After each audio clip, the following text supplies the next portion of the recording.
கதிரவன் news சொந்தங்கள் அனைவருக்கும் வணக்கம். இரவு நேர பிரதான செய்திகள். முதலில் தலைப்பு செய்திகள். அரசாங்க ஊழியர்களுக்கு வெளியான மகிழ்ச்சி செய்தி.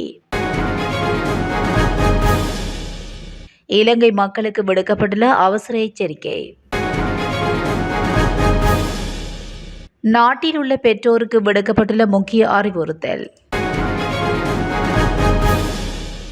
24 மணி நேரத்துக்குள் இலங்கை ரூபா கண்ட சரிவு நிலை. தூய்மையான இலங்கை தொடர்பில் இருநாள் விவாதம். 11 சிரேஷ்ட போலீஸ் அதிகாரிகளுக்கு இடமாற்றம். அனைத்து பல்கலைக்கழக மாணவர் ஒன்றியத்தினால் ஏற்பாடு செய்யப்பட்ட ஆர்ப்பாட்டத்துக்கு நீதிமன்றம் தடை உத்தரவு. வாகனம் வாங்க காத்திருப்போருக்கு வெளியான தகவல். கோர விபத்தில் 2 உயிரிழப்பு, குழந்தை படுகாயம் தொடர்பான விரிவான செய்திகள்.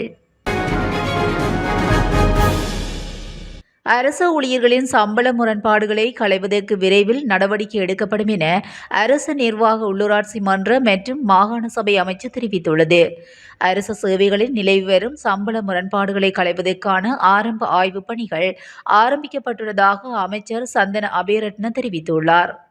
தொழிற்சங்கங்களின் கோரிக்கைகள், கடந்த அரசாங்கங்களின் சில தீர்மானங்கள் போன்ற காரணிகளினால் அரசு சேவையில் ஒவ்வொரு தரத்துக்கும் இடையில் கடுமையான சம்பள முரண்பாட்டு நிலைமை நீடித்து வருவதாக சுட்டிக்காட்டியுள்ளார்.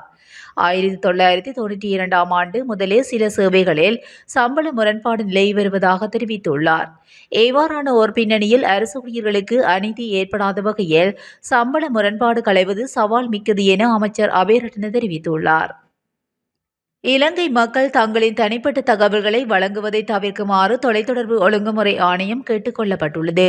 சமூக வலைதளங்கள் மூலமாக அனுப்பப்படும் போலியான குறுஞ்செய்திகளுக்கு தனிப்பட்ட தகவல்களை வழங்க வேண்டாம் என அறிவுறுத்தப்பட்டுள்ளது.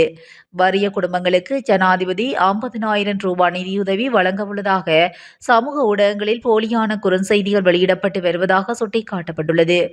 இது தொடர்பில் முறைப்பாடுகள் கிடைக்கப்பெறுவதாக தொலைத்தொடர்பு ஒழுங்குமுறை ஆணையம் தெரிவித்துள்ளது.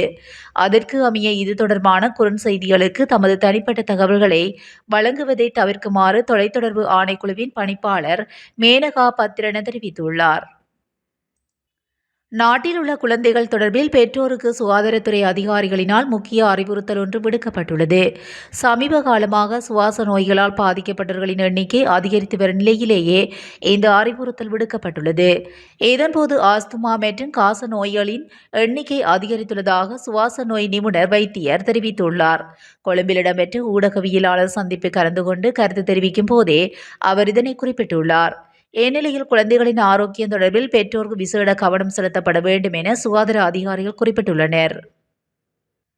நேற்றைய தினத்துடன் ஒப்பிடுகையில் அமெரிக்க டாலருக்கு நிகரான இலங்கை ரூபாவின் பெறுமதியில் இன்று சடுதியான மாற்றம் ஏற்பட்டுள்ளது.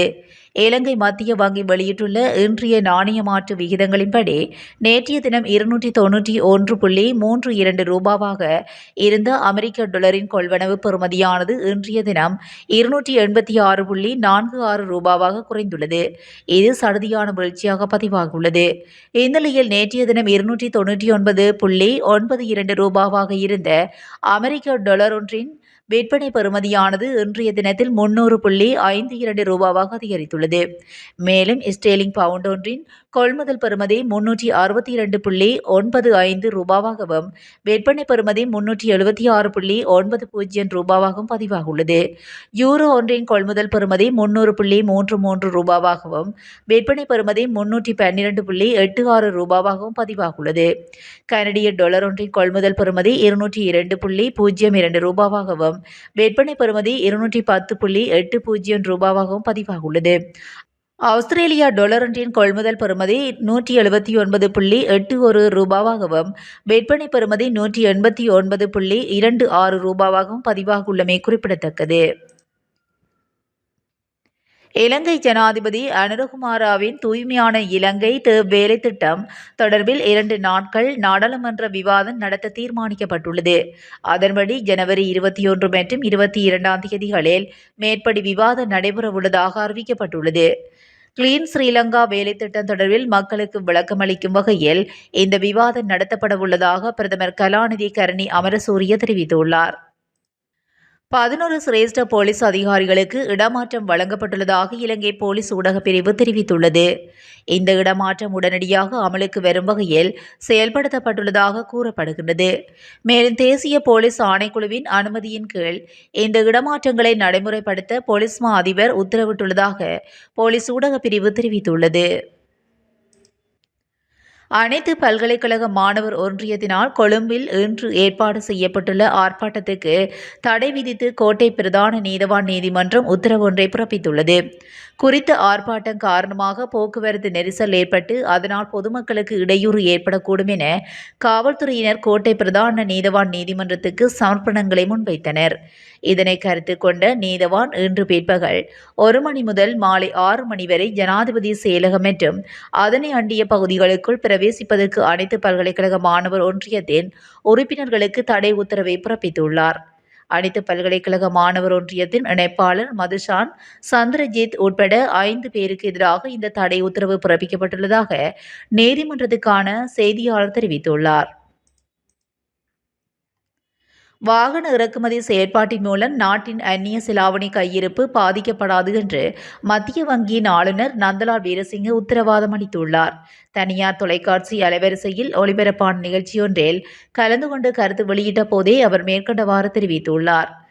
குறித்த நிகழ்ச்சியில் தொடர்ந்தும் கருத்து வெளியிட்ட அவர், வாகன இறக்குமதிகள் நடைமுறைக்கு கணக்கு மீதியில் மிக சொற்பளவு பற்றாக்குறையை தோற்றுவித்தாலும் கடந்த காலங்களைப் போன்று மிகையான பற்றாக்குறையை தோற்றுவிக்காது. கடன் மறுசீரமைப்பு செயல்முறை முழுமையாக பூர்த்தியடைந்ததன் பின்னர் வாகன இறக்குமதிகள் $1.5 பில்லியன் வரை உயர்வடைந்தாலும் அரசாங்கத்தினால் கையிருப்பை பேணவும் அவசியமான மீள் செலுத்துகைகளை மேற்கொள்வதற்கும் அரச வருமானத்தை அதிகரித்துக் கொள்வதற்கும் முடியும்.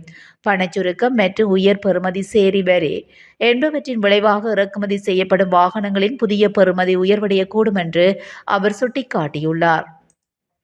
மாத்தளையில் இன்று காலை சம்பவித்த கோர விபத்தில் 2 உயிரிழந்துள்ளனர்.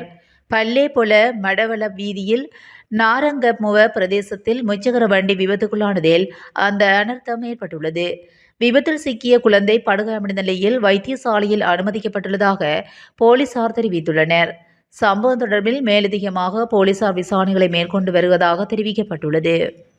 இத்துடன் இரவு நேர பிரதான செய்திகள் நிறைவடைகின்றன. தொடர்ந்தும் செய்திகளோடு இணைந்திருக்க கதிரவன் நியூஸுடன் இணைந்திருங்கள். நன்றி, வணக்கம்.